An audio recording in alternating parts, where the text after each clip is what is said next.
Jumpa lagi di Halo Timnas yang akan menyajikan informasi terupdate mengenai Timnas Indonesia. Di antaranya, pemain terbaik turun gunung, putusan Sintayong jadi sorotan. Pelatih Timnas Indonesia pastikan tetap berkarir di tanah air. Dapat suntikan dari pemain Mönchengladbach, Erick Thohir percaya Bima Sakti. Simak berita selengkapnya hanya di Halo Timnas.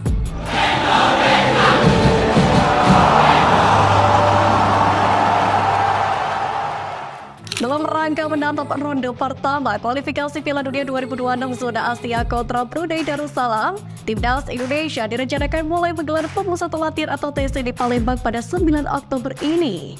Di satu sisi, Palembang kini tengah diselimuti kabut asap imbas kebakaran hutan dan lahan atau karhutala. Maka dari itu, dalam beberapa waktu ke depan, situasi di Palembang akan terus dipantau. Jika memang keadaan tidak berangsur membaik, maka peluang lokasi TC dipindah sangat terbuka. Namun hingga berita ini dibuat, kepastian lokasi TC masih akan dilaksanakan di Palembang. Disampaikan secara langsung oleh asisten pelatih Timnas Indonesia Nova Arianto bahwasanya pelatih Timnas Indonesia Sintayong akan memanggil pemain-pemain abroad ke tim merah putih guna melawan Brunei Darussalam, di mana total ada 10 pemain Timnas Indonesia yang berkarir di luar negeri.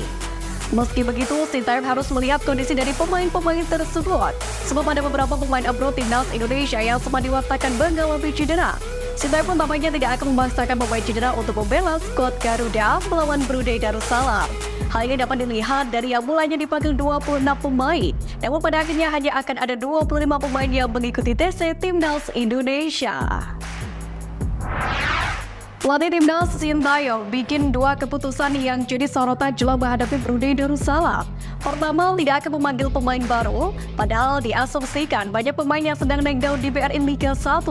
Kemudian persiapan singkat sebab TC baru akan dimulai tanggal 9 September.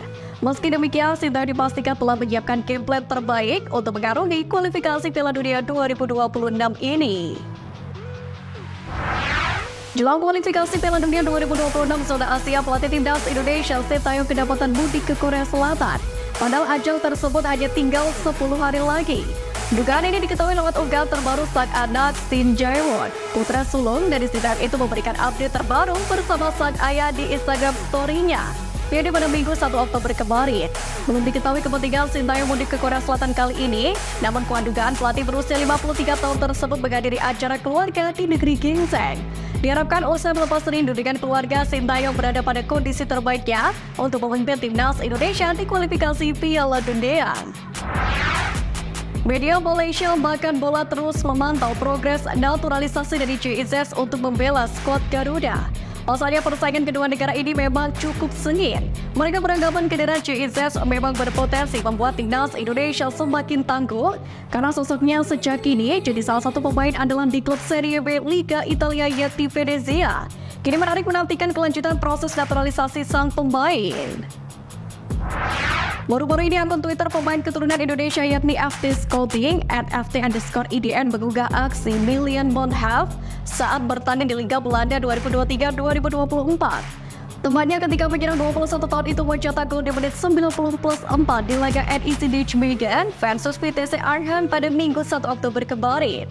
Gol itu berawal ketika Million Monhalf membawa bola dari garis tengah lapangan. Ia melaju kencang dan tak terkejar para pemain bertahan lawan. Alonso, pemain keturunan Indonesia ini berhasil mencuploskan bola dengan mudah ke gawang NEC. Dengan dipromosikan oleh akun medsos pemain keturunan di atas, apakah ini menjadi tanda bahwa sang pemain tengah didekati PSSI? Karena berkaca dari sebelumnya juga banyak pemain keturunan yang dipromosikan akun ini dan pada akhirnya didekati oleh PSSI. Dikatakan oleh pelatih kiper Timnas Indonesia yakni Yoo Jae-won yang kini menjadi pelatih kiper Timnas Indonesia mendampingi Sintayong bahwa ia memastikan diri akan tetap berkarir di tanah air jika kontraknya tak diperpanjang oleh PSSI. Yoo Jae-won sendiri menjadi salah satu staf kepelatihan yang masuk dalam kelompok awal bersama Sintayong untuk melatih Timnas Indonesia dari berbagai kelompok umur. Memang hingga saat ini kontrak Sintayong bersama stafnya masih belum dipastikan oleh PSSI. Saya akan tetap pelatih di Indonesia. Waktu itu saya ambil kursus di Korea juga untuk latih di Indonesia. Saya sudah jatuh cinta dengan Indonesia, kata Yoo Jae-won. Menanggapi banyaknya analisis yang menyebut Arhan saat ini hanya jadi bahan marketing klub luar negeri, menurut pengamat sepak bola nasional Muhammad Yusuf Kurniawan, hal ini harus dipatahkan.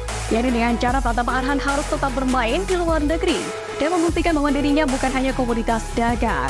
Yusuf sendiri menilai rencana perpindahan Arhan dari Tokyo Verdy ke Suwon FC sangat dapat diterima. Namun perpindahan ini harus diiringi klausul kontrak lebih berpihak. Pelatih yang biasa disapa UK ini pun juga mengingatkan Arhan agar tidak memutuskan kembali ke Indonesia dalam waktu dekat ini. Arhan diharapkan terus berjuang di luar negeri, entah itu di Jepang atau di Korea Selatan. Pelatih timnas Indonesia Sintayong bisa mendapatkan kabar baik karena anak asuhnya yang menjadi salah satu andalan di timnas Indonesia U20 Zanadin Farid sudah sembuh dari cedera.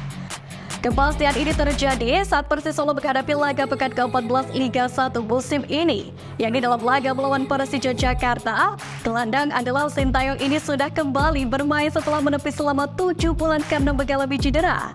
Meski tak mencetak gol maupun assist dalam laga tersebut, namun penampilannya bersama Persis Solo mendapatkan banyak pujian. Salah satunya datang dari pelatih Persis, Leonardo Medina. Sebab menurutnya Zanadin merupakan pemain muda potensial dan bisa menunjukkan itu dalam permainan pertamanya setelah cedera panjang. Kembalinya Zanadin Farid ini tentu bisa menjadi kabar baik buat Sintayong, sebab ia akan memiliki banyak pilihan pemain untuk menghadapi agenda timnas Indonesia senior maupun timnas U23 Indonesia. Pemain Borussia Mönchengladbach asal Jepang Ko Itakura memberikan suntikan motivasi kepada skuad timnas Indonesia U17 di Jerman. Di sela-sela kesibukannya, Itakura rela menyempatkan diri berbagi pengalaman bersama penggawa Garuda. Ia menceritakan pengalamannya saat merintis karir di Jepang hingga sampai ke benua Eropa. Penggawa timnas Jepang itu pun juga mendoakan hasil terbaik untuk Indonesia yang akan bertanding di Piala Dunia U17 2023 mulai November mendatang. Ketua Umum PSSI Erick Thohir optimis timnas Indonesia U17 memberikan penampilan terbaik di Piala Dunia U17 2023. Dia berharap masyarakat juga turut mendukung tim asuhan Bima Sakti. Apalagi menurutnya timnas U17 menunjukkan progres bagus selama pemusatan latihan di Jerman. Ditambah lagi Bima Sakti didampingi pelatih asal Jerman Frank Bournemouth yang punya banyak pengalaman di sepak bola Eropa. PSSI sendiri memasang target lolos dari babak penyisihan grup atau babak 16 besar Piala Dunia U17.